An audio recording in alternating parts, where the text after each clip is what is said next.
Let's take a few minutes to look at some of the details about that program. First of all, there are two ways to make cash contributions. You have the option of doing it on a disciplined fashion through payroll deduction or an occasional basis by direct lump sum. Since the IRS does view this as premium that you're paying, they have maximums. There are contribution maximums that are based on your age and the amounts of coverage that you have selected for yourself. Also, at the time that you make a contribution to your cash, there will be a one-time 2% tax. Let's take a few moments to look at the interest rates paid on your cash accumulation account. New money is defined as money that you put in during the current calendar year. Any money that you put into the cash accumulation during the current calendar year will earn 6% interest guaranteed during this year.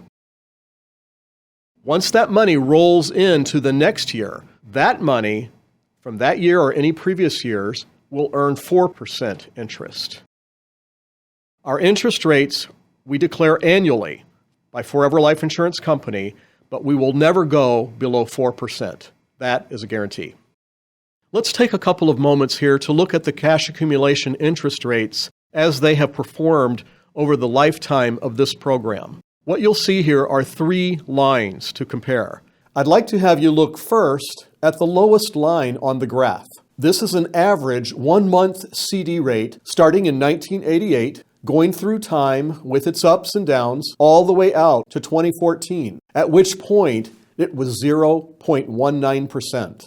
If you look at the top line, which is in green, you'll see from the very beginning of the Group Universal Life program, we have been paying, that year 1988, 10% up and down through time to the 6% you see over at the right side for 2014. That's a huge spread above the 1-month CD rate. Look at the blue line, please, in the middle.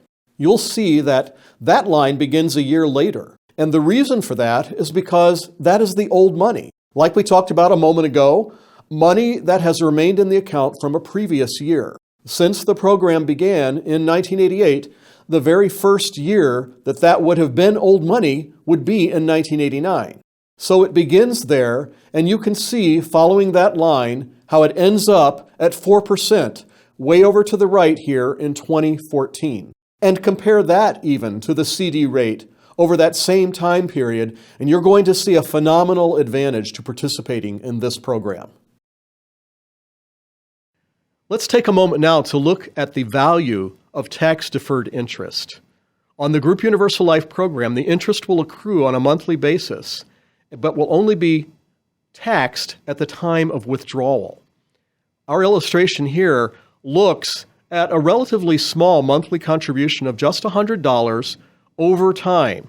Now, this example is going to assume that the interest is credited at 4% effective annual yield with 28% federal and 5% state income tax for the sake of the illustration.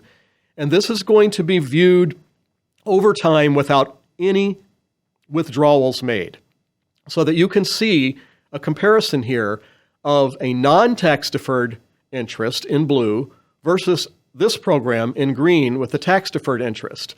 You'll see that at 10 years, you will have saved a little bit more money than you would if you were on a non-tax deferred program. But look out at 20 years. That spread starts to break away a little bit. But look at 30 years, you really see the difference. So there's quite a bit of value to having the interest tax deferred.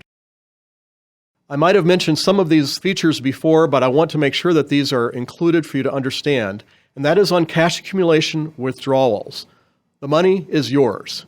It's liquid and available. There are 0 penalties for accessing your money. You can use it for any purpose that you like. The only limit is that when you take money out, you must take at least $200. You must make a written withdrawal request to our administrator, which is Mercer Voluntary Benefits, as indicated here on your slide, and later you'll be seeing a phone number for them. Keep in mind that there will be no tax liability until you withdraw funds. Now, what's great about this program is that most withdrawals will be tax-free. We're going to take a look at that in just a moment. What happens when I want to take money out of my cash accumulation? What's going to happen in terms of taxes? Let's take a moment to look at how the IRS views the total cost of insurance on the program. Your life insurance that you've been paying for in this illustration has cost you, over a period of 5 years, $1,800. During that same period, you set aside an additional $6,000 into your cash for a total of $7,800, which is viewed as the total cost of insurance. Because remember, your cash is insurance if you pass away. That's how it's viewed. It will go to your beneficiary. Setting that aside for a minute, let's look down here at the bottom. Your cash in this illustration has earned $360 interest, giving you a cash balance beyond the $6,000 that you put in of $6,360. If the total cost of insurance, remember that's all the money that you've paid for your life coverage and your cash, if the total cost of that insurance is more than the cash accumulation fund balance, including your interest, there is no tax liability. Opposite of that, if the total cost of insurance is less than the cash accumulation fund balance with interest, then there is tax liability, but it will only be for the difference between those two. You also have the option of taking a loan against your cash accumulation. The big value of doing this is that you continue to earn interest on the money that you're borrowing. You're borrowing it from yourself. You're going to pay yourself interest. You're going to pay 5% loan interest, which is the charge for the loan. 2% of that will be kept for administrative cost. But the other 3%, you're paying back to yourself. So the actual cost of this loan is only 2%, which is pretty phenomenal.